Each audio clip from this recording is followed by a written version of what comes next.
আসল ইবাদত তখনই পূর্ণ হয় যখন বান্দা বলে, আমি এটা শুধু আল্লাহর জন্য করেছি। কোনো প্রশংসা, কোনো দুনিয়ার লোভ নয়, শুধু আল্লাহর সন্তুষ্টির জন্য। রাসূলুল্লাহ সাল্লাল্লাহু আলাইহি ওয়াসাল্লাম বলেছেন, আল্লাহ শুধু সেই আমল কবুল করেন যা তার সন্তুষ্টির জন্য করা হয়। নাসাই, হাদিস নাম্বার 3140। তাই যখন একজন মুমিন অন্তর থেকে বলে, আমি আল্লাহর জন্য করেছি, তখন তার প্রতিটি কাজ আল্লাহর কাছে মূল্যবান হয়ে যায়, যদিও সেটা মানুষের চোখে ছোট মনে হয়।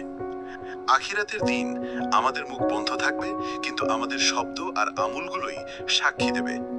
আজ আমরা যে আলহামদুলিল্লাহ, সুবহানাল্লাহ, আল্লাহু আকবার বলছি, কিংবা যে দোয়া করছি, সেগুলোই আমাদের কিয়ামতের দিন আমাদের পক্ষে দাঁড়াবে। তাই আসুন প্রতিদিন এই প্রিয় শব্দগুলোকে জীবনের অংশ করি, কারণ হয়তো একটি আস্তাগফিরুল্লাহ কিংবা একটি আন্তরিক দোয়াই আখিরাতে আমাদের মুক্তির কারণ হয়ে যাবে, ইনশাআল্লাহ।